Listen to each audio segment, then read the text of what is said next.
नमस्कार सभी को। आज 9 अगस्त 2022 बहुत ही सौभाग्य का दिन, हर्ष का दिन है हमारे लिए, रिस्कुल योगपीठ परिवार के लिए। आज राष्ट्रीय वेबिनार 365 दिवसीय में 212वां महासत्र है। आज की मुख्य वक्ता डॉक्टर हेमा शाह जी पुणे महाराष्ट्र से उपस्थित हो चुकी हैं। मैं उनका तहे दिल से स्वागत और अभिनंदन करता हूं मंच पर। आज के इस कार्यक्रम को आरंभ करने से पूर्व हम ईश्वर वंदना करेंगे, गणेश वंदना करेंगे। इसके लिए कमर गर्दन सीधी करते हुए ध्यानात्मक आसन में गजाननं भूतगणाधिसेवितं कपित्थजम्बूफलचारुभक्षं उमासुतं शोकविनाशकारकं नमामि विघ्नेश्वरपादपङ्कजम्। हथेलियों का घर्षण करेंगे, कोमलता से चेहरे पर स्पर्श करेंगे, सहजता पूर्वक आंखें खोलते हुए। आज 9 अगस्त मुख्य अतिथि के रूप में उपस्थित हो चुकी हैं डॉक्टर हेमा शाह जी पुणे महाराष्ट्र से, MD Ayurveda, BA Sanskrit, yoga instructor कैवल्य धाम, LPN कनाडा, आयुर्वेदा कंसल्टेंट हैं सेन गुरुजी हॉस्पिटल पुणे, योगा टीचर।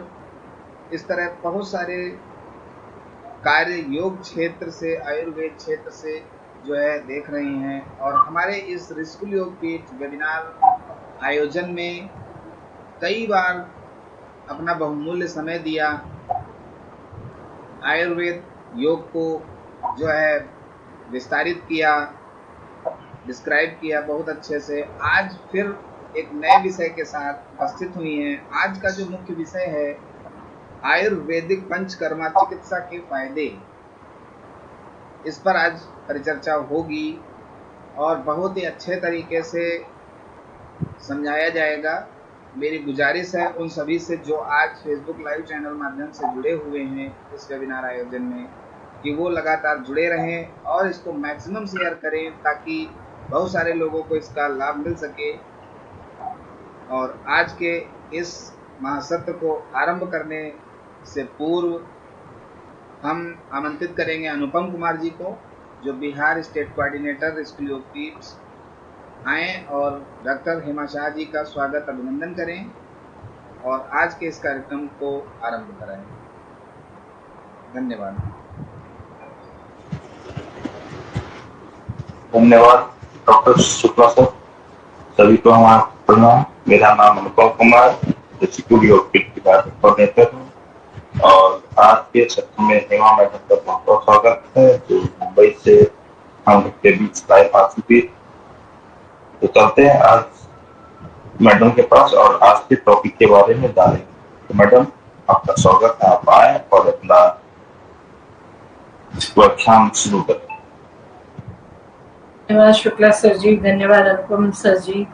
पुनः एक बार आपने मुझे यहाँ आमंत्रित किया, इसके लिए मैं आपका बहुत हृदय से सविनय पूर्वक आभार मानती हूँ। आज का विषय शुरुआत करने के पहले जो बहुत ही महत्वपूर्ण विषय आज के जमाने के बीमारियों के हिसाब से है, उसकी जानकारी हम डिटेल में ले लेंगे। उसके पहले हम मंगलाचरण से विषय की शुरुआत करेंगे। रागादिरोगान सततानुशक्तान शेषकाय प्रसुतान शिवशान उत्सुक्य मोहार्तिदान जघान वैद्याय नमोस्तुते। आज का विषय है हमारा पंचकर्म का उपयोग। आयुर्वेद में जो पंचकर्म चिकित्सा पद्धति बताई है वो पूरे चिकित्सा पद्धति की एक बहुत ही महत्वपूर्ण अंगभूत चिकित्सा पद्धति बताई है। पंचकर्म यानी क्या? नाम से ही हमें मालूम पड़ता है कि उसका विशेष संबंध क्रिया से है। जो ट्रीटमेंट आयुर्वेद में बताई है उसको हम पंचकर्म और 2 प्रकार से हमने उसको विभाजित किया है। 5 प्रकार के जो कर्म बोलते हैं, जो शरीर में से बड़े हुए दोषों को निकालने का काम करता है, उसको पंचकर्म बोलते हैं, जिसको शोधन चिकित्सा भी बोलते हैं। और दूसरी जो है संशमन चिकित्सा या शमन चिकित्सा, उसमें हम दवाइयों के द्वारा, कुछ भस्मों के द्वारा, कुछ वस्तुओं के कार्य, कुछ वस्तुओं के सिरप्स, आसवारिष्ट, इस अलग अलग गोलियों के फॉर्म में, कभी चूर्ण के फॉर्म में जो हम दवाई देते हैं, तो उसके द्वारा जो बीमारी की जो स्थिति है उसको कम करके हम उसी व्यक्ति में स्वस्थता लाते हैं। उस चिकित्सा पद्धति को शमन चिकित्सा बोलते हैं। शोधन चिकित्सा यानी आयुर्वेद में जो बताया है, मूल आयुर्वेद की जो व्याख्या बताई है उसमें बोला है समदोष समाग्निश्च समधातु मलक्रिया प्रसन्न आत्मा इंद्रिय मनः स्वस्थ इत्यभिधीयते। केवल बीमारी चला जाना, बीमारी के लक्षण न होना, ये केवल आयुर्वेद का प्रयोजन नहीं है। आयुर्वेद का प्रयोजन है कि किसी भी स्वस्थ व्यक्ति को बीमारी आए नहीं, और बीमारी जब आ जावे तब उसकी जड़ से उसका समूल नाश हो जावे, और उसके बाद आदमी, वो व्यक्ति उसी तरह स्वस्थ अवस्था में आगे भी चलता रहे। और इसी के हेतु इसी के एक उपाय रूप हमने जो आयुर्वेद की संशोधन चिकित्सा बताई है, उसी को बोलते हैं पंचकर्म। पंचकर्म यानी जो शरीर में जो 3 दोष रहे हैं, वायु, पित्त और कफ, उनके अलग अलग प्रकार से संयोग होने के बाद, कभी कोई एक दोष बढ़ जाने के कारण या दूसरा दोष घट जाने के कारण शरीर में अलग अलग व्याधि, अलग अलग बीमारियों की उत्पत्ति होती है। तब उस स्थिति में एक व्यक्ति अगर बहुत सारा समय तक लक्षणों के कारण उसमें पीड़ा सहन करता है, कुछ कारण से उसकी चिकित्सा हो नहीं पाती, या फिर कुछ चिकित्सा होने के बाद भी उसे लाभ नहीं मिलता, तो वो प्रॉब्लम या वो व्याधि, वो बीमारी जड़ करके जाती है और शरीर में बहुत सारे अलग अलग अंगों में उसके लक्षण के स्वरूप में बीमारियों के कारण आने वाली व्यंगता, विकलता, ये निर्माण होती है। और फिर वो जड़ कर गई हुई बीमारी बहुत मुश्किल से शरीर में से लक्षणों को कम करती है।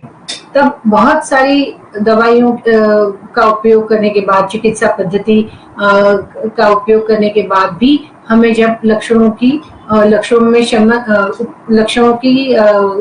कमी नहीं दिखती है, या ट्रीटमेंट से कभी कोई फायदा नहीं, लाभ नहीं दिखता है, तब हम रुग्ण को बोलते हैं कि अभी आप कुछ ऐसा हमें करना चाहिए कि जिससे आपके पूरे शरीर के जो भी दोष हैं वो शरीर से बाहर निकल जाए और आपको पूर्ण लाभ चिकित्सा से मिल जाए, और फिर आपको यही लक्षण दोबारा फिर से तकलीफ न दे। तो इसके कारण जो चिकित्सा बताई गई है उसको बोलते हैं आयुर्वेद में शोधन चिकित्सा। शोधन यानी जो शरीर में दोष बिगड़े हुए हैं उनकी शुद्धि करके और बिगड़े हुए दोषों को शरीर से बाहर निकाल दे, और इसके लिए इस्तेमाल की जाने वाली जो चिकित्सा पद्धति है उसी का नाम पंचकर्म है, क्योंकि ये मूलभूत 5 कर्मों के अंदर सीमित की गई है। वैसे तो बहुत सारे कर्मों, जिसको उपकर्म भी बोलते हैं, उसमें पंचकर्म की अलग अलग अनेक ट्रीटमेंट पद्धति, चिकित्सा आती है, जो मैं आपको बाद में बताऊंगी। ये जो है ट्रीटमेंट जो आयुर्वेद में बताया है, तो वो शोधन ट्रीटमेंट इसको बोलते हैं पंचकर्म, और शमन ट्रीटमेंट को बोलते हैं जो मैंने जैसे बताया पहले, हम दवाइयों और कुछ मिनरल्स को यूज करके, क्षारों को, भस्मों को यूज करके, इस्तेमाल करके हम उसका प्रयोग करके जो व्याधि का निवारण करते हैं उसको बोलते हैं शमन चिकित्सा। पंचकर्म चिकित्सा का फायदा क्या है? तो इससे हम जड़ से बीमारी को निकालते हैं। अभी हम कोई भी साधारण उदाहरण ले लें कि हमारे पास हमारी बाइक है, हमारी स्कूटर है, या फिर कोई मशीन है, जैसे हमारी कोई इलेक्ट्रिक की मशीन हो गई, मिक्सर हो गया, ऐसा कोई भी मशीन का बहुत दिनों तक काम करने के बाद उसमें कभी जंग लग जाता है, कभी कुछ ऑयल कम पड़ने से कुछ आवाज चालू हो जाती है। तो ये शरीर भी हमारा एक मशीन है, ये हमारे जोड़ों के जो है व्यवस्था बनी हुई, उसी को पुर्जों का भी हम उदाहरण दे सकते हैं। तो हमारे जैसे जैसे उम्र बढ़ जाती है, जैसे शरीर में वजन बढ़ जाता है या शरीर का हम फिजिकली बहुत उपयोग करते हैं, जैसे कोई कसरत करने वाला है, बहुत रन करने वाला है, तो कुछ समय के बाद उनके शरीर में के जोड़ों में से आवाज आने लगती है, तो वहां का जॉइंट का जो फ्लूइड है, जो जेल है, वो कम पड़ने लगता है, तो उसमें दो हड्डियों का एक दूसरे पे घिसाव होने के कारण आवाज आती है। तब हम हमारा सिंपल सा एक उपाय बताते हैं, जैसे दवाई का तेल वहां पे मसाज करने से उस आवाज से हम निजात पा सकते हैं, और हमें जो मूवमेंट डिफिकल्ट हो गई थी, मुश्किल से हाथ पांव हिलते थे या चलना होता था, तो वो प्रक्रिया सुकर हो जाती है। तो इसके लिए हम बोलते हैं वहां पे मसाज करने से, वहां पे स्नेहन करने से, वहां पे दवाई का तेल या कोई भी तेल लगाने से वो पुर्जे को हमने ऑयलिंग करने के बाद उसकी मूवमेंट इजी करी, उसका प्रयोग हम सहजता से कर सके, ऐसी स्थिति निर्माण की। तो इसके लिए हम बोलते हैं कि ये स्कूटर जैसा सर्विसिंग है। पूरे साल में हम बॉडी का एक भी बार अगर सर्विसिंग करवा लेते हैं, जिससे पूरी शरीर के सभी सिस्टम अच्छी चलने लगे, तो उस ट्रीटमेंट का हमें पूरे साल भर या उससे भी ज्यादा फायदा दिखता है। जैसे मैंने बताया कि ये कब कब करना चाहिए, पंचकर्म जो है उसमें कोई पंचकर्म यानी हम पहले तो मुझे एक गलत फहमी लोगों के अंदर जो है उसको दूर करना है। पंचकर्म यानी 5 कर्म, पर अधिकतर अभी पंचकर्म नाम बहुत फेमस होने की वजह से जो भी पेशेंट आते हैं वो बोलते हैं हमें पंचकर्म करना है। पंचकर्म यानी 5 ट्रीटमेंट का समूह है, वो सभी के सभी आपके शरीर के, आपकी बीमारी के लिए उपयोगी है, पर जरूरी है कि नहीं वो डॉक्टर ही बता पाते हैं। डॉक्टर, आयुर्वेदिक डॉक्टर आपकी शरीर की प्रकृति के हिसाब से दोष कौन से बड़े हैं, कौन सी धातुएं बिगड़ी हुई है, कौन से मल खराब हो गए हैं, उनके हिसाब से आपके लिए एक ट्रीटमेंट का प्लानिंग करते हैं। तो उसके अंदर आपको कभी जो सभी के सभी, जैसे 5 कर्मों का नाम जो बताया है, उसमें एक पहला कर्म आता है वमन, यानी उल्टी करवाना, दवाइयों का प्रयोग करके, दवाइयों के काढ़े या रस या दूध या गन्ने के रस के सहारे हम उसको रुग्ण को पीने के लिए बहुत देते हैं। आकंठ पान, जैसे हमारा योगा में हम कुंजल करते हैं, वैसे यहाँ तक पिलाने के लिए दवाई का काढ़ा इस्तेमाल करते हैं, और फिर उसको वो पूरा शरीर से बाहर निकालते हैं। फर्क ये है योगा और आयुर्वेद के वमन में, हम लोग स्नेहन स्वेदन पूर्व कर्म, प्री रिक्विजिट, यानी जैसे हमारी कभी एक सर्जरी है तो उसके पहले हमको रिपोर्ट करवाने पड़ते हैं, डॉक्टर से सर्टिफिकेट लेना पड़ता है कि ये आपका शरीर फिट है सर्जरी के लिए। तो ये सब जो पहले की क्रियाएं करनी पड़ती है, पहले के हमें जो नेसेसरी काम करने पड़ते हैं, फिटनेस दिखाना पड़ता है, आपको कौन सा टाइप का एनेस्थेशिया दिया जा सकता है वो डॉक्टर तय करते हैं। ये सब जो पहले के किए जाने वाले कर्म हैं उसको पूर्व कर्म बोलते हैं। तो वो पंचकर्म के कोई भी ट्रीटमेंट करना है आपको, तो उसके पहले आपको स्नेहन यानी मसाज करवाना और स्वेदन यानी भाप, स्टीम देना, ये जो 2 है वो करवाने पड़ते हैं। तो इसके लिए कोई भी ऋतु में आप कोई कर्म कर सकते हैं, ये बिल्कुल भी नहीं है। जैसे जैसे शरीर में हमारे प्रॉब्लम या दोषों के लक्षण दिखते हैं, उस हिसाब से उस दोष का सबसे ज्यादा तकलीफ देने का काल कौन सा है, यानी उसको बोलते हैं हम प्रकोप काल। तो अभी वर्षा ऋतु में वायु सबसे ज्यादा बढ़ी हुई है, कफ सबसे कम है, और पित्त का बढ़ावा होने की स्टेज चालू है और कफ एकदम से ठंडा है। तो क्या है, अभी वायु की ट्रीटमेंट अगर बस्ती यानी एनिमा देना, ये सबसे बड़ी ट्रीटमेंट वर्षा ऋतु में हम कर सकते हैं।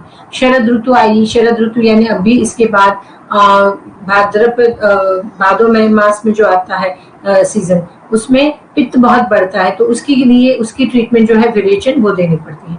तो इस हिसाब से आयुर्वेद में वैद्य वर्षा ऋतु में बस्ती का प्रयोग करते हैं, शरद ऋतु में विरेचन का प्रयोग करते हैं। विरेचन है यानी जुलाब की दवाई देके दस्त करवा के शरीर से मल को दस्त के फॉर्म में निकालना है। और फिर हम देते हैं वसंत ऋतु में वमन यानी उल्टी की दवाई लेके, उल्टी के साथ जो भी चिकने सब मल है, कफ है, चिकनाहट है, उसको हम शरीर से बाहर मुंह के द्वारा निकालते हैं। तो इस तरह से जो पंचकर्म करते हैं वो शरीर में जो बाहर नेचर में हमारे प्रकृति में जैसे सीजन का बदलाव होता है, उस हिसाब से शरीर में भी दोषों का बदलाव होता है, उसके अनुरूप हम वो जिस ऋतु में जो कर्म करना आवश्यक या सबसे ज्यादा महत्वपूर्ण रहेगा वो हम करवाते हैं। उसके लिए प्री रिक्विजिट्स मैंने पहले ही अभी बताया कि इनको पूर्व कर्म कहते हैं। प्री रिक्विजिट यानी जो जो जो जरूरी है, जो जो हमें आवश्यक क्रियाएं करनी पड़ेगी कोई भी पंचकर्म की ट्रीटमेंट के पहले, उसको उसका प्री रिक्विजिट बोलते हैं। पहला बताया है स्नेहन।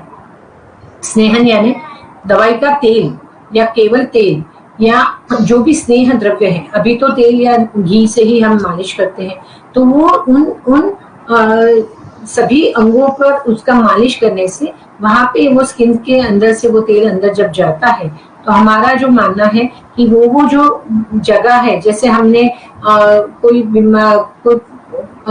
आदमी व्यक्ति का शरीर में बहुत सारा जोड़ों में जकड़ाहट आ गई है और बहुत पुराना हो गया है और उसके कारण उनकी मूवमेंट इजी नहीं है, स्टिफनेस ज्यादा है, बहुत सिकुड़ गई है उंगलियां या जॉइंट्स, जिससे स्वेलिंग वहां पे सूजन भी आ गई है।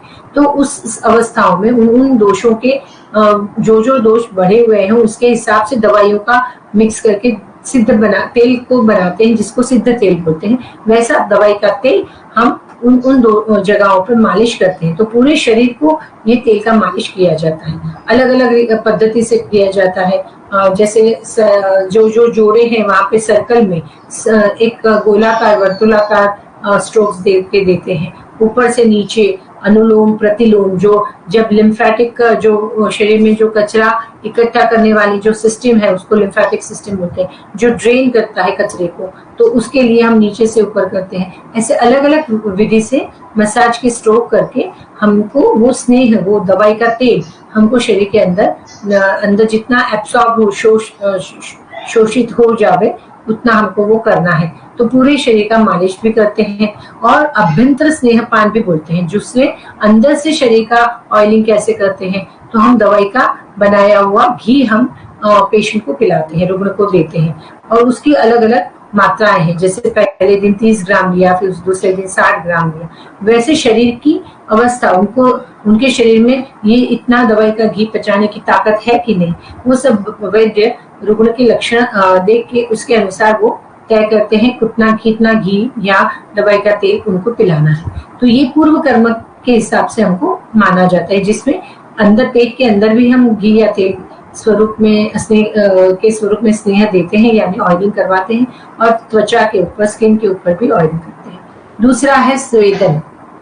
स्वेदन यानी मालिश के बाद जो अंदर गया हुआ तेल है उसको उन जगहों पे पहुंचाने का काम जो करना है वो गर्मी या हीट करेगी।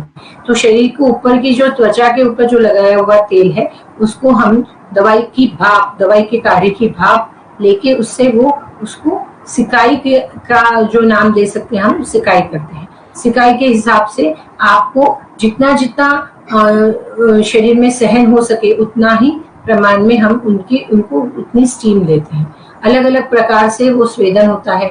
जैसे हम पहले के जमाने में तो पूरी बड़ी सी लकड़ी की पेटी जैसा बनाया रहता है, उस पे पेशेंट को, रुग्ण को सुलाते हैं, नीचे से भाप काढ़ा रख के उसकी भाप पूरे वो पेटी के अंदर घूमती है, ऊपर से कवर करके केवल रुग्ण का चेहरा या गर्दन से जितना भाग बाहर रहता है बाकी सब पूरा कवर रहता है। तो हर एक कोशिकाओं तक वो दवाई की भाप पहुंचती है। वहां से हमारा जो यही मानना है कि शरीर में जो जहां जकड़ाहट है, जकड़न है, स्टिफनेस है, वहां पे वो दवाई का काढ़े की भाप जाती है और वहां से कचरे को पिघला के निकालती है। जब ये अच्छी तरह से होता है, जब पेशेंट को बहुत अच्छी तरह से पसीना आ जाता है और उनको सहन हो जाता है, ऐसे ही उतने ही प्रमाण में वो करते हैं। आजकल इतनी बड़ी पेटी रखने की जगह नहीं रहती कि पेशेंट के हिसाब से कभी कोई बैठ ही सकता है, सो नहीं सकता है। तो बैठ के भी, चेयर पे बैठ के भी हम ऐसी नई स्वेदन पेटियां मिलती है अभी मार्केट में, जिसमें बैठ के भी पूरी शरीर की सिकाई हो सकती है। तो ऐसी अलग अलग पद्धतियों से मॉडिफिकेशन जिसमें हुआ है, थोड़ी ऐसे स्टीम हम देते हैं। एक उससे भी कम, एकदम से कम जगह है और कम जगह पे हमको केवल इतने ही जगह पे हमको अगर स्टीम लेना है, जैसे अभी दवाई की ट्रीटमेंट के हिसाब से हम बोल रहे हैं, तो भी हम दवाई का काढ़ा बना के कुकर के अंदर रख के, कुकर के ऊपर की जो विसल रेसिपी है वो निकाल के वहां पे हम ट्यूब लगा के, वो ट्यूब के द्वारा आगे, ट्यूब के आगे फनल जैसा रख के पूरी भाप वहां से पेशेंट के जहां जहां जगह पे हमको चाहिए वहां ऐसे घुमाते हैं, तो उससे उसकी सिकाई होती है, जो बहुत शार्प नहीं है, बहुत तीव्र नहीं रहती, तो पेशेंट रुग्ण भी सहन कर सकते हैं। उसके बाद आता है, और ये स्वेदन के अंदर बहुत सारे अलग अलग प्रकार भी हैं। दवाइयों के पत्ते रहते हैं, तो वो हर्ब्स को हम थोड़ा सा गर्म पानी में, खोलते हुए पानी में डाल के उसके बाद में, और उसको कपड़े में लेके उसको घिस के भी उसकी जो दवाई का अंश है उसमें और दवाई का तेल का जो तेल पहले लगाया था उसको फैलाने का काम भी अच्छी तरह से करता है। तो वहां पे वो दवाई का काढ़ा, जो जैसे गठिया हो गया या बहुत पुराना संधिवात है, घुटने का दर्द है या गाउट है, ऐसे सभी बीमारियों में हम अलग अलग किस्म के पत्ते इस्तेमाल करके फिर हम उसको सिकाई करते हैं। तो ये हो गया स्वेदन। उसके बाद में आता है दीपन, यानी हमने अभी आपको बताया कि जो दवाई का घी हमको शरीर के अंदर पीना है, उसकी पचाने की ताकत है कि नहीं, अगर नहीं है तो फिर कैसे उसको दिया जाएगा रुग्ण को। तो वो दवाई का जो घी बनाते हैं उसमें ऐसी दवाइयां डालते हैं जिससे वो पचाने की ताकत रखता है, और शरीर के अंदर जो चिकनाहट जो शरीर में जम गई है उसको वहां से खदेड़ने का काम करती है। और इसी के लिए जब हमारा रुग्ण जब दूध घी पिलाना का प्रोग्राम चालू होता है, उसके पहले रुग्ण की भी काउंसलिंग होती है, उसको भी पूरा समझाया जाता है कि आपको क्या क्या करना पड़ेगा, क्या क्या हो सकता है, क्या क्या प्रॉब्लम आ सकते हैं, और इस हिसाब से आपको क्या नहीं करना है वो भी हमें पहले ही बताना पड़ता है।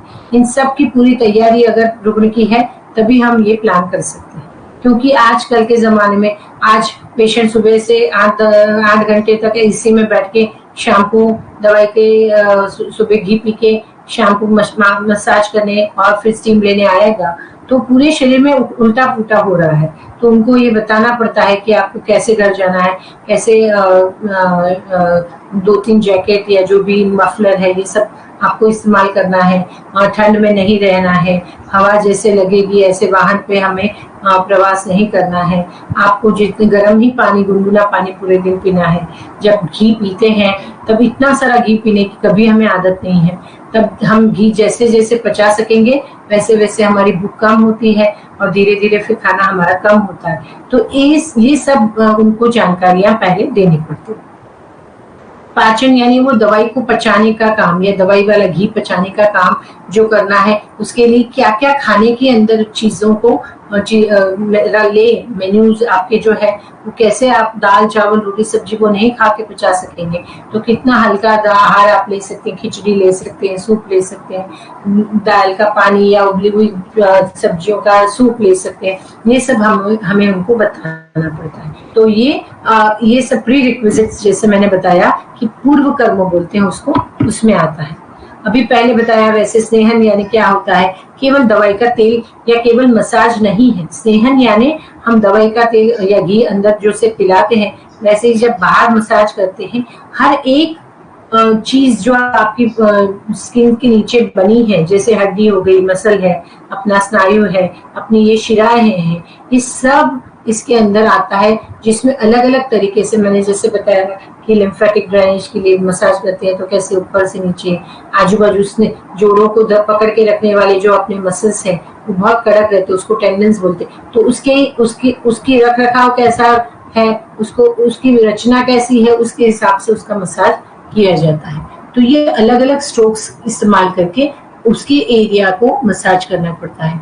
और दवाई का तेल क्यों लेते हैं, और रुग्ण की जो प्रकृति है, अभी कोई पित्त प्रकृति का रुग्ण है, उसको हमने बहुत तीखे मसाले वाले या बहुत गर्म हो ऐसे द्रव्यों से बनाया हुआ तेल या गुनगुना ज्यादा गर्म ऐसा तेल लगाया, तो फिर वहां उनकी प्रॉब्लम बढ़ जाएगी। इसके लिए उन पेशेंट के लिए एकदम से ठंडी दवाइयां, यानी हम दूब का जो घास बोलते हैं या फिर पीपल की है, वड का जो झाड़ है, ऐसी वलकल बोलते हैं हम उनको, ऐसी कुछ द्रव्यों का इस्तेमाल करके फिर हम उसके काढ़े से हम घी या तेल बनाते हैं। और वैसे उस तेल का उपयोग करके हम शतावरी है ऐसी ठंडी दवाइयों का इस्तेमाल करते हैं और मसाज के लिए उसका तेल इस्तेमाल करते हैं। और फिर हम जब देते हैं, ये स्नेहन करने से होता क्या है, तो वो जगह जो कड़क हो गई है, बहुत स्टिफ हो गई है, मसल का संकोच हो गया है, उसको फुलाने के लिए, वहां पे ब्लड का सर्कुलेशन बढ़ाने के लिए मसाज का उपयोग होता है। और वहां पे एक जगह से दूसरी जगह, वहां सब जम गया है, तो वहां से वो कचरे को एक जगह से दूसरी जगह ले जाने के लिए फिर हमें ये अलग अलग स्ट्रोक्स इस्तेमाल करके, मसाज करके तेल को या घी को अंदर भेजना पड़ता है। इससे सर्कुलेशन बढ़ता है। उसके बाद में आता है स्वेदन। जैसे मैंने बताया कि स्वेदन से क्या करते हैं, उसको हिंदी में इंग्लिश में बोलते हैं हॉट फर्मेंटेशन। तो ये हॉट फर्मेंटेशन स्टीम से करते हैं। तो इससे क्या क्या होता है, तो हमारी शरीर में बहुत लाघवता यानी हल्कापन आता है। पहले शरीर हैवी लगता है, भारी लगता है, तो जैसे जैसे स्टीम लेते हैं, हमें भी कभी सभी ने कभी ना कभी स्टीम तो ली होगी। जैसे अभी कोरोना के टाइम में हमने तेल का मालिश करके भाप ली है, तो ये सब हल्का हो जाता है। हमने व्यवहार में भी देखा है, कभी हमें सर्दी हो जाती है, बहुत नाक बंद हो जाती है, सिर दर्द करता है, आधा सिर दर्द करता है, तो उस समय हमने अगर थोड़ा सा तेल, बहुत लोग विक्स की लेते हैं, ली होगी तेल की, आयुर्वेदिक ही लोग बताते हैं कि तेल लगा के भाप लेनी चाहिए। तो बहुत लोगों ने भी लिया है। भाप लेने के बाद ये अनुभव किया है कि यहाँ जब स्वेलिंग या सूजन आ जाती है तो उसको बहुत कम करने में मदद करता है भाप। और भाप के बाद शरीर में से जब ये सब चिकनाहट कम हो जाती है, तो नाक में, गले में से सब कचरा लिक्विड फॉर्म में निकलने लगता है। तो वैसे ही हम पूरे शरीर में स्वेदन यानी गर्मी भाप की मदद से हम पूरे शरीर का कचरा हल्का करके, पतला करके हम निकालने का प्रयत्न करते हैं। इसमें अलग अलग टाइप के स्वेदन है। एकांग स्वेद, सर्वांग स्वेद। सर्वांग यानी पूरे शरीर का सिकाई करनी है। जैसे मैंने बताया, पहले पूरे सिर से लेके पांव तक पहले तेल का मालिश करते हैं, और फिर हम जब सुलाते हैं पेशेंट को पेटी में या जब बिठाते हैं चेयर पे, तो पूरे शरीर को सिर से लेके पांव तक कैसे कैसे सिकाई करते हैं। जैसे सिर है, बहुत उत्तमांग बोला जाता है उसे। यहाँ से ऊपर, यहाँ जो हमारा ब्रेन है, उसको, हमारे दिमाग को इतनी ज्यादा गर्मी हम नहीं दे सकते, इसे हल्का सा स्वेदन करना है। यहाँ से लेके पांव तक हम पूरा शरीर में अलग अलग पद्धति से हम स्वेदन कर सकते हैं। तो वहां थोड़ी गर्मी ज्यादा हो जावे, तो जैसे हाथ में हो गया, पांव में हो गया, तो चलता है। पर शरीर की यहाँ से ऊपर के भाग में एकदम हल्का सा सिकाई करते हैं। तो केवल गर्म पानी के अंदर डुबोया हुआ कपड़ा या तौलिया भी केवल ऐसे रखने से भी हमें सिकाई का फायदा मिलता है। तो अलग अलग अंगों के हिसाब से स्वेदन के अलग अलग प्रकार हैं। कभी दवाई के काढ़े से, कभी केवल केरला की जो ट्रीटमेंट प्रकार है साउथ इंडिया में, तो बहुत सारी जगह दवाइयों का काढ़ा है, उसमें चावल की पोटली डुबो के फिर वो काढ़े, गर्म गुनगुने काढ़े से पूरे शरीर में ऐसे पोटली घुमाते हैं और फिर मसाज करते हैं, और उसी के बाद स्वेदन करते हैं, सिकाई भी करते हैं। तो इससे वो जो दवाई का घर्षण हो गया, उससे वायु का शमन होता है, दुखना कम होता है, स्टिफनेस कम होता है। अधिकतर पैरालिसिस के पेशेंट में मसल पूरे सूज जाते हैं, उनका हाथ ऐसा हो जाता है, फिर वो उठा नहीं पाते हैं। तो वहां पे फिर से नया मसल्स का पोषण हो जाए और सर्कुलेशन के बाद वहां पे उनकी क्रिया सुकर हो जावे, इस हेतु से वहां पे चावल की पोटली, उसको बोलते हैं षष्टिशाली पिंड स्वेद, वो किया जाता है। उसके अंदर बहुत सारी दवाइयों का काढ़ा दिया जाता है। बहुत कभी कभी स्वेलिंग यानी सूजन भी आ जाती है। कभी कभी बहुत मोटे जो ओबेसिटी के पेशेंट हैं, जिनमें मोटापा होता है, उनके शरीर में पांव एकदम हाथी जैसे हो जाते हैं और वहां पे पूरी नसें खुल जाती हैं, फूट जाती है, जिसको वेरिकोज वेन बोलते हैं। वहां पे भी दवाई का तेल मसाज इस तरह से किया जाता है जिससे वो कचरा सब ऊपर यूरिन के फॉर्म में निकल जावे, और वहां पे जो हमारा जो पेन रहता है, रुझा रहती है, दुखना रहता है, वो कम हो जाए। इसके लिए फिर अलग अलग तरीके से सर्कुलेशन इम्प्रूव करने के लिए सिकाई की जाती है।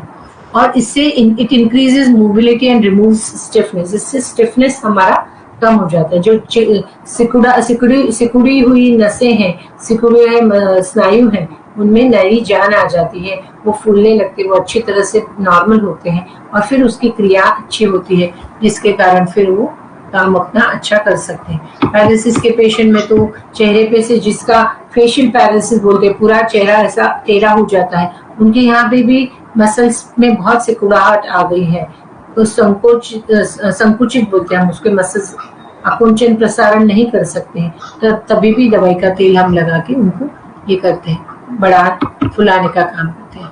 जैसे मैंने बताया कि पूर्व कर्म में हमें दीपन पाचन करना है। मैंने पहले ही बोला कि दीपन यानी क्या, अग्नि, यानी शरीर के हमारे पेट में जो एसिड रहता है वो अच्छा अगर है तो कोई भी चीज को पचा पाएगा, वो अच्छा नहीं है तो फिर उसको निकाल भी नहीं सकेगा और वहीं के वहीं रह के उसके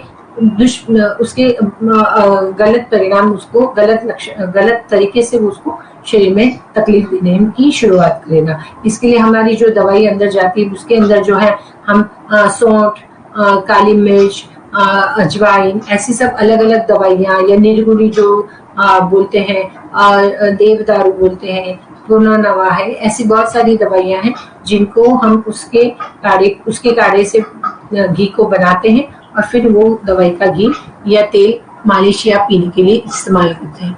आयुर्वेद में बताया है कोई भी बीमारी होती है, शरीर में जो चिकनाहट बनती है उससे बनती है, उसको आम बोलते हैं।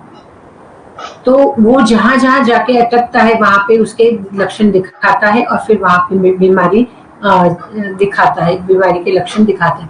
तो ये सभी आम वाली जो स्थितियां हैं, जहां जहां जगह है, जहां जहां वो संभावित है वहां पे अटक जाना, वहां पे ब्लॉकेज निर्माण करना, बनाना, तो वहां से हमको वो निकालना है। इसके लिए वहां तक पहुंचे ऐसी दवाइयों का प्रयोग किया जाता है। और कोई भी बीमारी, आयुर्वेद में बताया है रोगा सर्वेपि मंदाग्नि, तो मंद अग्नि के कारण ही शरीर में कोई भी बीमारी होती है। आपका पाचन अच्छा रहेगा तो आपको कोई बीमारी नहीं होगी। इसके लिए हमें वैसी पाचक औषधियों का, आम पाचन जिससे हो जावे, ऐसी औषधियों का प्रयोग करना है। आखिरी में मैंने लिखा है यहाँ पे लघु आहार और अल्प विहार। जब पंचकर्म करवाना है तो बहुत सुपाच्य ऐसा अन्न भोजन लेना है, बहुत हल्का खाना है, जैसे दाल चावल है, खिचड़ी है, सूप है, केवल उतनी ही चीजें, उबली हुई सब्जियां हैं, ऐसे खाने। पूरा दाल चावल रोटी सब्जी ये सब हम खाना नहीं दे सकते रुग्ण को, क्योंकि उतनी पचाने की ताकत नहीं है। और अल्प विहार, जैसे मैंने बताया, रोज के रोज बाइक पे 20 किलोमीटर 40-100 किलोमीटर अगर रुग्ण घूमता है और फिर पंचकर्म करने के लिए आने वाला है, तो वैसे लोगों को हम अलाउ ही नहीं करते हैं कि आपको उससे नुकसान ज्यादा होगा, फायदा ना होते हुए आपको नुकसान होगा। इसके लिए ऐसे रुग्णों को हमें छुट्टी लेके ही ये सब काम, या पेशेंट को एडमिट करके हम करवाते हैं। अभी जो पहले पूर्व कर्म होने के बाद पहला कर्म है वमन। वमन यानी उल्टी की दवाई देना। उल्टी की दवाई हम मुलेठी का काढ़ा है, मदन फल का काढ़ा है, गन्ने का रस है, दूध है, या फिर और कोई दवाई है, उससे काढ़े के फॉर्म में हमको आकंठ पान करते हैं। जैसे पानी पीते हैं वैसे 4 गिलास 5 गिलास पीते ही जाते हैं, जब तक ऐसे आपको लगे नहीं कि यहाँ तक आ गया है। और फिर यहाँ तक आने के बाद ये सभी क्रिया सुबह 7 बजे जल्दी ही करवाते हैं पेशेंट को। पहली वाली रात को ऐसा खाना देते हैं जिससे वो कफ को और बढ़ाए, जैसे दही बड़े या ऐसा कुछ, और खीर है, दही चावल है। और फिर दूसरे दिन सुबह 7 बजे के पहले हम ये क्रिया चालू करते प्रोसेस, और उसमें काढ़ा पिलाते हैं। यहाँ तक पिलाने के बाद अपने आप पेशेंट को उल्टी होती है, या फिर थोड़ा सा ऐसा जिह्वा पे थोड़ा सा रबिंग करने से, घर्षण करने से अपने आप पूरा पानी कुंजल क्रिया में जैसे होता है वैसे निकलता है। ऐसे पेशेंट की लक्षणों की स्थिति देख के वैद्य नक्की करते हैं, तय करते हैं कि कब तक उनको ये काढ़ा पिलाना है। जब पूरा शरीर में से कफ, यहाँ के साइनस के प्रॉब्लम, माइग्रेन के प्रॉब्लम, हेडेक, आधा सिर दुखना, आधा सीसी, अस्थमा के प्रॉब्लम, बहुत सारे पुराने स्किन के प्रॉब्लम, ये सभी में हम वमन दे सकते हैं। और जब तक पूरा कफ और उसके बाद में थोड़ा सा पित्त न निकले तब तक हम उसको रोकते नहीं है, तब तक ही रुग्ण काढ़ा पीता है और निकालता है। तो इससे पूरे शरीर की शुद्धि हो जाती है, क्योंकि हमने पहले मसाज करवाया, फिर सिकाई की। इन सब क्रियाओं से शरीर में बचे हुए कहाँ जो दूर चिकनाहट जो जहाँ जमी हुई थी, उस सब को हमने पेट में लाके रख दिया था। और जब काढ़ा पीने में आएगा और फिर उससे उल्टी हुई तो उससे सब कुछ एक साथ निकल गया। तो वमन के कारण बहुत पुरानी बीमारियां अच्छी होती है साइनस, माइग्रेन और अस्थमा के पेशेंट और स्किन के डिसऑर्डर्स में तो बहुत ही ज्यादा फायदा होता है। वो क्रिया होने के बाद जैसे हमने धीरे धीरे घी की मात्रा पीने के लिए बढ़ाई और फिर खाना कम कर दिया, वैसे अभी धीरे धीरे हमारे पेट में अग्नि एकदम से कम हो गया है, फायर एलिमेंट एकदम से बुझ गया है। अभी इसको धीरे धीरे बढ़ाने के लिए खाना भी धीरे धीरे चालू करते हैं। इसके लिए हम पहले 2 दिन केवल चावल का पानी, मूंग की दाल का पानी, फिर धीरे धीरे दाल और चावल, फिर हल्की सी खिचड़ी और आखिरी 8 या 7वें दिन के बाद हम आधी रोटी, आधा फुल्का ऐसा करके हम खाना चालू करते हैं। इन धीरे धीरे बढ़ाने के बाद ही रुग्ण में बल अच्छा आता है। इसलिए आजकल के जमाने में जो शॉर्ट पंचकर्म होता है, 3 दिन में पंचकर्म करवाएंगे, पहले दिन उल्टी की दवाई दे देते हैं, 1 दिन के बाद वो जुलाब की देते हैं या फिर एनिमा देते हैं, वो गलत है। अगर आपको सही तरीके से सलीके से पंचकर्म करवाना है तो 3 महीने भी कम पड़ेंगे। इसके लिए आपकी दोष शरीर में कैसी आपकी प्रकृति है, उसके हिसाब से आपको कौन सी बीमारी है, उसमें कौन से दोष मुख्य हैं, उसके हिसाब से केवल वो एक दोष के लिए भी आपने उस शोधन चिकित्सा या पंचकर्म करवाया तो भी आपको उसके बहुत सारे फायदे दिखते हैं और पूरे साल भर उसके लिए इम्यूनिटी बढ़ती है, तो आपको और कोई प्रॉब्लम नहीं होते हैं। अब वमन के बाद आता है विरेचन। विरेचन यानी जिसमें दवाई का काढ़ा या गोली या चूर्ण या आपको सिरप ऐसा देके आपको जुलाब की दवाई दी जाती है और उसके बाद इससे मोशन होते हैं और इसके अंदर आपके शरीर में से जो चिकनाहट ऊपर से हम नहीं निकाल सकते, हमको नीचे से गुद मार्ग से हमको निकालना है, तो उसके लिए विरेचन बहुत आवश्यक है और बहुत सही ट्रीटमेंट चिकित्सा पद्धति है, क्योंकि पित्त के बहुत सारे प्रॉब्लम्स शरीर में जकड़ जाते हैं। तो बहुत पुरानी स्किन के इश्यू में खुजली है, एक्जिमा है, सोरियासिस है, इन सब में विरेचन चिकित्सा से बहुत अच्छा लाभ प्राप्त होता है। विरेचन में एसिडिटी का इश्यू बहुत ज्यादा होने वाले लोगों को तो पूरे साल में विरेचन के फायदे से एसिडिटी नहीं होती है। और फिर आपका कभी जहाँ स्वेलिंग है वहां उन लोगों को भी देते हैं और जहाँ जहाँ कहीं पे भी लालिमा आती है, रेडनेस आता है, बहुत पुराना अर्टिकेरिया जो बोलते हैं हम, वैसे पेशेंट्स में विसर्प जो बोलते हैं उसमें भी, और फिर वजन कम करने के लिए भी हमने विरेचन ट्रीटमेंट इस्तेमाल बहुत पेशेंट में इस्तेमाल की है। विरेचन के बाद आता है बस्ती। बस्ती यानी ये वायु दोष का सबसे अच्छा जाना माना ट्रीटमेंट का प्रकार है, बस्ती चिकित्सा पद्धति है।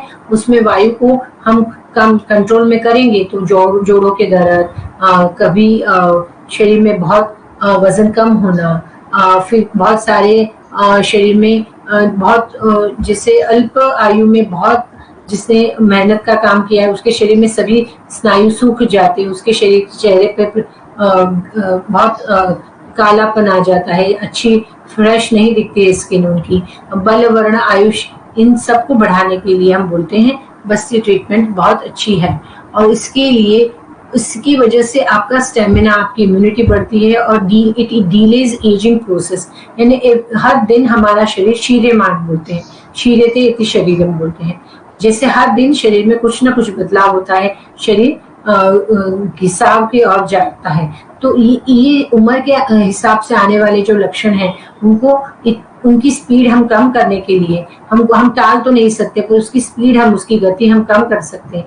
उसको एजिंग को डिले करने के लिए ये बहुत ही अच्छा उपाय है। जैसे अभी आज जुड़ियां आई तो कोई क्रीम लगाओ जिससे हम कोलेजन की ट्रीटमेंट लेते हैं, बोटॉक्स करते हैं स्किन पे। इन सब के अलावा बजाय हम अगर ये पहले से ही विरेचन बस्ती की ट्रीटमेंट भी हमने टाइम रहते करवाई, जैसे 40 साल के बाद सभी के शरीर में वायु की प्रबलता रहती है, वायु के ही रोग होते हैं, तो इनको हमको पहले से हमें मालूम है तो हमने बस्ती ट्रीटमेंट करवाई है, तो आपको उसके फायदे बहुत ज्यादा दिखते हैं, क्योंकि बुध मार्ग से एनिमा देना है और वो दवाई का काढ़ा और दवाई के तेल इस 2 प्रकार से दिया जाता है।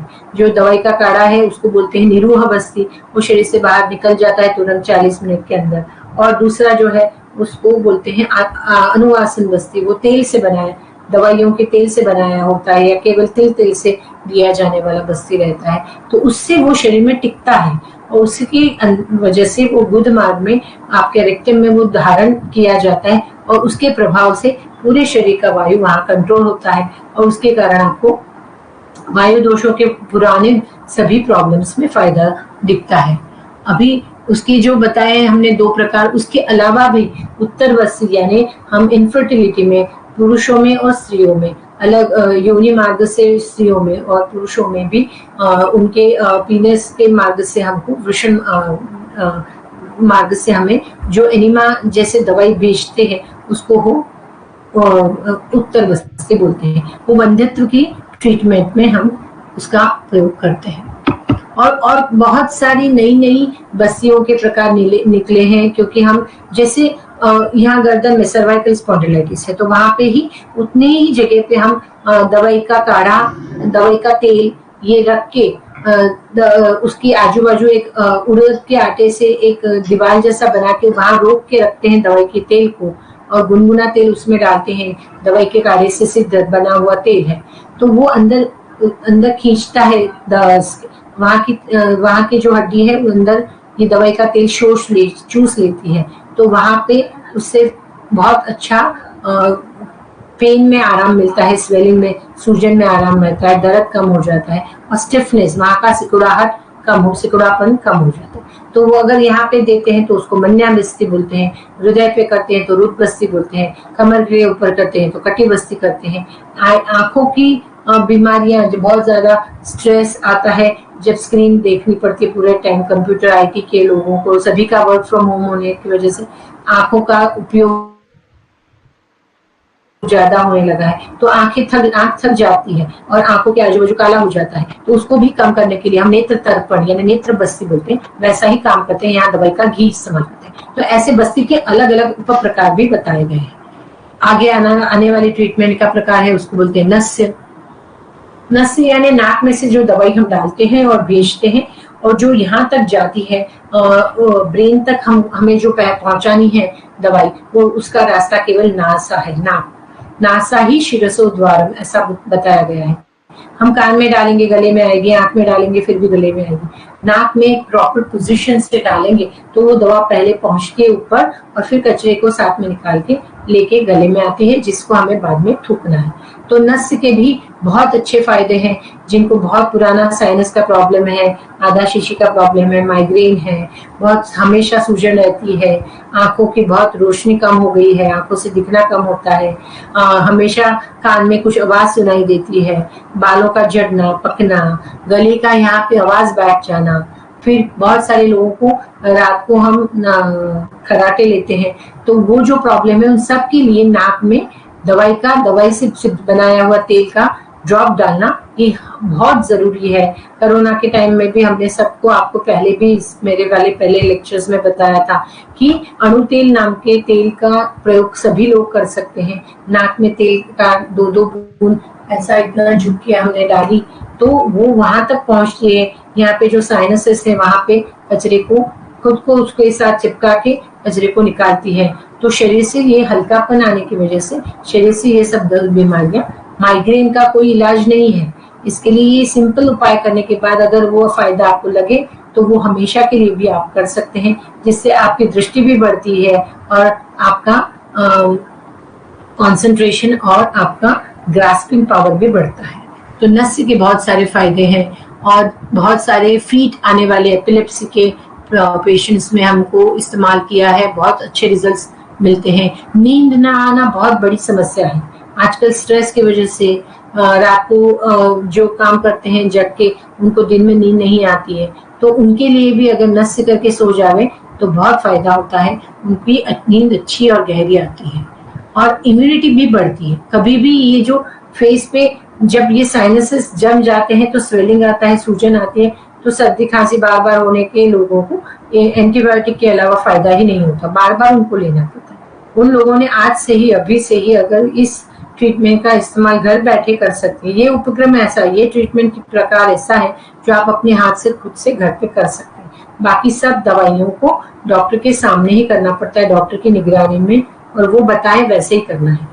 पर नस्य आप अणु तेल का नस्य कोई भी स्वस्थ व्यक्ति भी आपके सभी यहाँ के जो सेंस ऑर्गन्स है उनकी शक्ति बढ़ाने के लिए कर सकते हैं। उसमें अलग अलग दवाइयों के रस को हमको नाक में डाल सकते हैं, दवाई का तेल डाल सकते हैं, घी डाल सकते हैं, दूध के ड्रॉप्स रहते हैं, जल से नस्य होता है, ऐसे अलग अलग पद्धति से होता है। नस्य और नेति में फर्क ये है, नेति में हम नाक से पानी लेके दूसरी बाजू से निकालते हैं, नस्य में हम दोनों नाक में जो दवाई डालते हैं वो ऊपर तक पहुंचती है, उसकी मात्रा कम रहती है और फिर वहां से लेके जो गले में आती है तब हमें से थूक के फिर हमको गर्म पानी से कुल्ले करने हैं। और ये हमारा दिन में 2 या 3 बार भी कर सकते हैं, नेति में ऐसा नहीं।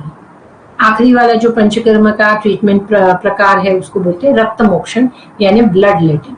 ब्लड यानी शरीर में जो रक्त का है वो शरीर की पूरी नसों में संचारण चालू है, पर उस रक्त में अगर रक्त खराबी आ जाए, वो रक्त दूषित हो जाए तो फिर बहुत सारी जहां जहां वो पहुंचाता है वहां खुद को जहां जहां खून पहुंचता है वहां अपने साथ वो जो कचरा या दोष लेके जाता है, टॉक्सिन्स लेके जाता है, वहां उसको निकालने की कोशिश करता है। तब हमें सोरियासिस, ल्यूकोडर्मा, हर्पीस ऐसा सब अलग अलग लक्षण बीमारियों के लक्षण दिखते हैं। तो स्किन के बहुत सारे इश्यूज में रक्त मोक्षण ये एकमात्र इतनी इफेक्टिव ट्रीटमेंट बताई गई है कि केवल मात्र उसको करने से बहुत सारी दवाइयां हम रुग्ण को देना टाल सकते हैं। रक्त मोक्षण अलग अलग प्रकार से होता है। पहले होता है जॉक से, जॉक यानी लीच, मैंने बताया था पहले भी, ऐसा अर्थवर्म जैसा एक कीड़ा एक प्राणी जैसा रहता है, वो हमें जहाँ पे लगी है या वहाँ पैच है या खुजली आती है, सफेदी है, वहां पे वो लगता है, लगाते हैं तो वो खून चूसना चालू करता है। उसके बाद में जब पूरी तरह से उसका पेट भर जाए फिर वो निकल जाता है यहाँ, तो उसको वहां उसके बाद हम वहां ड्रेसिंग करते हैं। उसके कारण वहां पे उसकी जो सलाइवा रहती है, उसकी जो थूक रहती है, उसमें एक तत्व जो रहता है, उसके कारण वहां पे ट्रीटमेंट करने से वहां पे जो भी दोष है उसको खींचता है वो, और वहां पे दुखना है तो वो कम हो जाता है, खुजली है तो नहीं रहती, या सफेदी है तो सफेद दाग की जगह थोड़ा सा शरीर का स्किन का कलर आना चालू होता है। तो ल्यूकोडर्मा में भी हमने बहुत अच्छी तरह से यशस्वी रीति से हमने उसका प्रयोग किया है। और फिर दूसरा रहता है सिरावेद, यानी हम सुई के सहारे नस के अंदर से ब्लड, जैसे हम ब्लड सैंपल यहाँ से देते हैं वैसे ही हम सुई के सहारे खून को निकालते हैं, उसको ब्लड लेटिंग बोलते हैं। कभी यहाँ पे एलोपेशिया ऐसे जहाँ जहाँ टक्कल हो जाता है वहां पे बाल नहीं आते हैं तो वहां पे भी सुई से हम प्रच्छान कर्म बोलते हैं, ऐसी लाइनें बनाते हैं जिससे थोड़ा एकदम बिंदु मात्र रक्त वहां से निकलता है और वहां की जो कोशिकाएं काम करना छोड़ दिया होता है वहां से फिर बाल उगाना चालू करती है।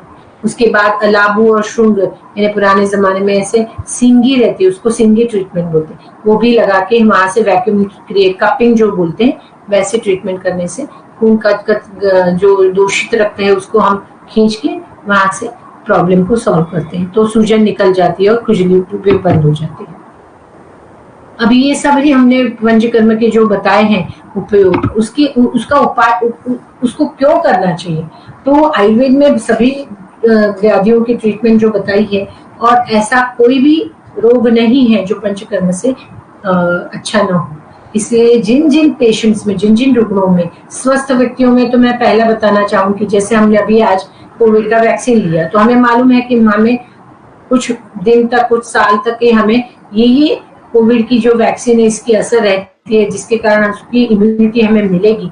इससे हम एकदम चिंता मुक्त हो जाते हैं कि अभी हमें फिर से वही वाला कोविड नहीं होगा, क्योंकि उसके जंतु हमारे शरीर में है अभी। तो स्वस्थ व्यक्तियों को जितना वैक्सीन इंपॉर्टेंट है वैसा ही स्वस्थ व्यक्तियों के लिए पंचकर्म ऋतु अनुसार हर साल कुछ न कुछ एक कर्म करवाना बहुत जरूरी है। जिनको बहुत पुरानी बीमारी है, जैसे बहुत पुराना साइनस है, अस्थमा है, हेडेक है, फिर ये स्किन की कोई प्रॉब्लम है, गठिया है, एपिलेप्सी है, ऐसे लोगों में डॉक्टर की सलाह के बाद ही जो कर्म उतना भी हम एक साल में एक करवाए तो वो पुराना दर्द एकदम से छूर मंतर होता है और बहुत सारी कम दवाइयां देनी पड़ती है, और उसका जो हमें उसकी उपयोगिता हम सालों तक हम चेक कर सकते हैं कि एक बार आपको हुआ सोरियासिस, आपने अगर विरेचन करवाया तो 2-4 साल तक आपकी इम्यूनिटी इतनी अच्छी रहती है कि आपको नहीं होता। फिर से हमारा खान पान बिगड़ा, फिर से हमारी लाइफस्टाइल आहार विहार हमारा बिगड़ा, तो फिर से वो होने वाला है। पर आपको अभी आपने अगर देखा कि हमें जो पिछली वाली दवाई ली थी उससे अगर आपने खान पान में बदल नहीं किया तो उससे थोड़ी सी ज्यादा स्ट्रांग या ज्यादा दिन तक हमको दवाई लेनी पड़ती है। पर अगर आपने पंचकर्म पहले करवाया है, हर साल कुछ न कुछ आपने शोधन चिकित्सा ट्रीटमेंट, क्लेंजिंग थेरेपी बोलते हैं उसको, अगर आपने करवाई है तो उसके कारण आपकी इम्यूनिटी इतनी बढ़ती है कि पूरा साल भर आपको वो तकलीफ नहीं होती। इसके लिए मेरा आप सभी से अनुरोध है, आप अपने अपने वैद्य के पास जाके खुद की दोष के अनुसार प्रकृति कौन सी है और अपने बीमारी के अनुसार कौन सा पंचकर्म आवश्यक है वो जानकर उसका उन ऋतुओं में, जब जिन ऋतु में जो करना आवश्यक है वही करना है।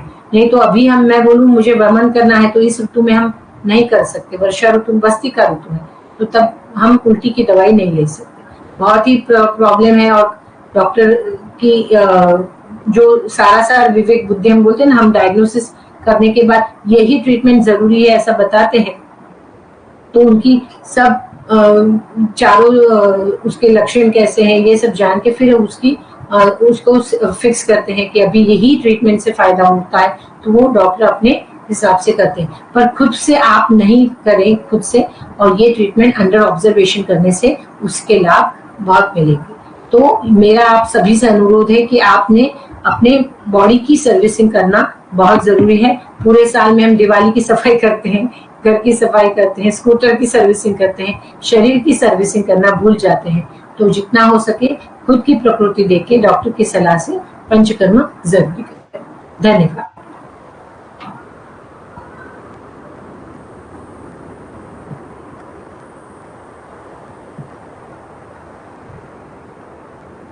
बहुत बहुत धन्यवाद डॉक्टर हिमा शाह जी को अपना बहुमूल्य समय देने के लिए। आज के इस महासत्र में आयुर्वेदिक पंचकर्मा चिकित्सा के फायदे पर जो परिचर्चा रही अति सराहनीय रही, क्योंकि जैसा कि ये हमारी बहुत बहुत धन्यवाद डॉक्टर हिमा शाह जी को आज अपना बहुमूल्य समय देने के लिए।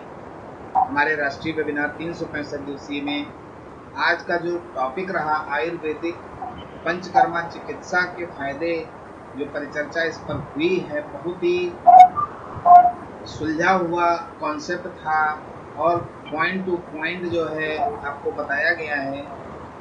उसके अनुसार आप बहुत कुछ जानकारी हासिल कर चुके हैं। इसके अलावा भी जैसा कि बार बार यही बताया जा रहा था कि आप डायरेक्ट किसी भी वैद्य या आयुर्वेदाचार्य के सानिध्य में इसका पूरा जो सिस्टम है उस सिस्टम से ही उपचार लें और जो भी शारीरिक शुद्धि करनी है उसके जो भी रूल हैं उस रूल के अकॉर्डिंग ही करें, ताकि इसका भरपूर फायदा मिल सके सभी को। और उसके अलावा फिर भी मैं ये कहूँगा कि किसी को भी अगर समस्या है तो हमारे ऋषिकुल योग पीठ फेसबुक पर भी हमारा नंबर है। उसके अलावा जो है हमारी वेबसाइट पर भी नंबर है। गूगल पे भी आप डालेंगे ऋषिकुल योग पीठ तो आपको कांटेक्ट डिटेल मिलेगी। आप कांटेक्ट करने के साथ डॉक्टर हिमा शाह जी से भी डायरेक्ट अगर जुड़ना चाहते हैं तो उसके लिए भी व्यवस्था की जाएगी। आप जो है अपने को बिल्कुल आयुर्वेद पंचकर्मा के माध्यम से शुद्ध के साथ अपना उपचार करें और जड़ मुक्त उपचार करें। किसी भी जो है रोग का उपचार वो एकदम आप जो है जड़ मुक्त कर सकते हैं। ये आपको आयुर्वेदा के माध्यम से ही संभव है। और तो बहुत सारी जो है चिकित्सा हैं जिन चिकित्सा के माध्यम से आप नाम क्या लें, फिलहाल आपको सभी को पता है कि एलोपैथ उपचार आजकल एक रोग का इलाज करते हैं, दूसरा रोग ऑटोमेटिक हो जाता है। तो कहीं ना कहीं बस यही मैं कहूँगा कि आयुर्वेदा अपनाइए और स्वस्थ रहिए और परमानेंट स्वस्थ रहिए। मतलब ये है कि आप उसके द्वारा आप अपना कोई भी रोग का उपचार परमानेंट कर सकते हैं। तो इसी के साथ आज का ये महासत्र बहुत ही ज्ञानवर्धक रहा, अतिसराहनीय रहा। मैं पुनः जो है डॉक्टर हिमा शाह जी को धन्यवाद व आभार व्यक्त करता हूँ आज के इस महासत्र के लिए। और सबसे अच्छी बात है कि डॉक्टर हेमा शाह जी अपने आप से स्वयं में हमारे इस आयोजन में उपस्थित हो करके स्वेच्छा से इस तरह से ज्ञान दे करके जो समाज सेवा कर रही है, ये बहुत ही पुण्य का काम है।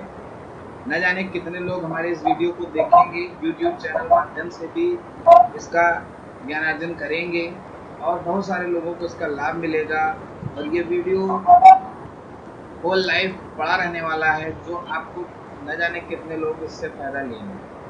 तो ये कहीं ना कहीं बहुत ही पुण्य का काम है और इसके लिए मैं आभार व्यक्त करता हूँ और पुनः आमंत्रित करता हूँ इसी प्रकार किसी नए आयुर्वेद टॉपिक, योग के नए टॉपिक के साथ आप फिर से उपस्थित हों हमारे इस मंच पर।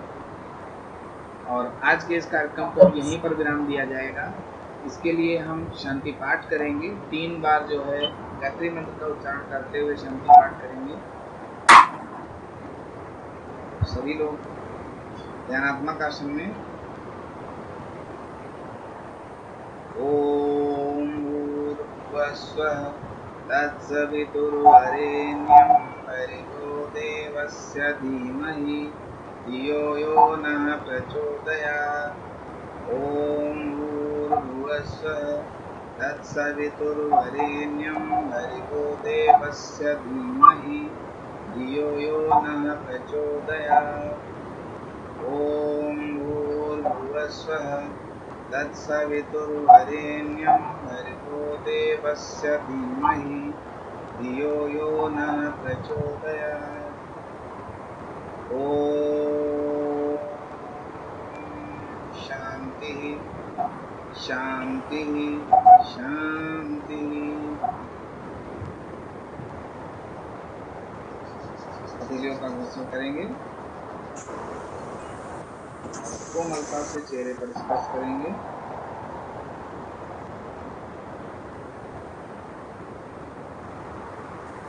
आज का ये महासत्र बहुत ही सराहनीय था। आयुर्वेदिक पंचकर्मा एक अनूठा टॉपिक आज व्याख्यान किया गया। इसके लिए स्कूल योगपीठ परिवार की तरफ से पुनः धन्यवाद, आभार। और कल फिर मिलते हैं नए वक्ता के साथ, इसी समय नए विषय के साथ। तब तक के लिए आज इस कार्यक्रम को यहीं विराम देंगे। सभी लोगों को धन्यवाद। धन्यवाद, धन्यवाद, शुक्रिया, धन्यवाद।